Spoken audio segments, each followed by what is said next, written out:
For more on this, let's bring in Wall Street Journal columnist and Fox News contributor, the great Kim Strassel. Kim, good to see you. I want to get your take on this Hi, IRS. guys. Hello. I want to get your take on the IRS story because if you look at government employees, they're not known to be the hardest workers. And to think that they were in on Christmas Eve and on a Saturday thinking that they have to go after Matt Taibbi, this does not seem like a coincidence, does it? No, especially because we now know that they were launching that exam on the very day that he was putting out the 9th installment of his Twitter files, which of course was documenting the way the government had worked with social media companies to censor Americans. And so there's that coincidence. There's a coincidence of the fact that they showed up at his house on the day he was testifying in front of Congress. It seems like a few too many coincidences all around. No one believes it's a coincidence, right, Kim? What have you been able to find out about this investigation?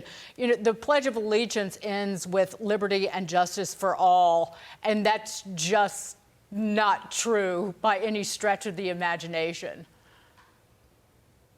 So here's a really creepy thing about this, Dagan, is we also found out from Jordan's letter this week that not only did they open that exam into Taibbi, but that an agent then went and did very extensive digging into Taibbi's life before showing up for that unannounced visit. Looking up, for instance, whether or not he had a concealed carry permit for firearms, whether he'd ever had hunting or fishing licenses, and various other things about his life. They even had a copy of his Wikipedia file in this particular case document on him. And that's the thing that really worries me is that, you know, even if you want to be generous and suggest that Taibbi was not targeted here, everyone should be alarmed that the IRS is engaging in these kind of activities. What on earth does the IRS have to do with finding out whether or not you have a carry permit for your firearm? And, you know, since when is it standard operating procedure to simply show up at people's houses when they're not accused of any criminal wrongdoing?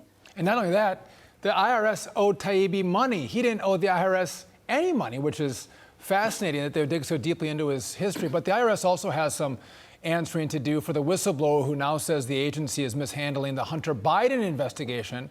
He's now revealed himself. Listen to what he said. There was multiple steps that were slow walked at the direction of the Department of Justice. Each and every time it seemed to always benefit the subject. I took an oath of office, and when I saw the egregiousness of some of these things, it no longer became a choice for me. It's not something that I want to do. It's something that I feel like I have to do. Kim, you're a long observer of Congress. Do you think that this Republican Congress can get to the heart of what's happened with the DOJ, the FBI, and now the IRS in regard to Hunter and Joe Biden? Well, they're going to have to work real hard because, I mean, we've got these whistleblowers coming forward. Thank goodness we had Taibbi come forward and relate his experience. But I would note that even when the IRS turned over these documents to the House committee, they didn't give what Jordan had asked for. For instance, all the information related to communication between agents in the IRS about the Taibbi file. We now know the IRS and the DOJ has removed that whistleblower from this case. And is still not handing over information about that. So, look, I think one of the best ways you might get them to talk is let's do something about that $80 billion that Democrats said that they were going to give the IRS last year. Does anyone really think that agency deserves to get that kind of reward given the behavior that's being exhibited right now? Well said.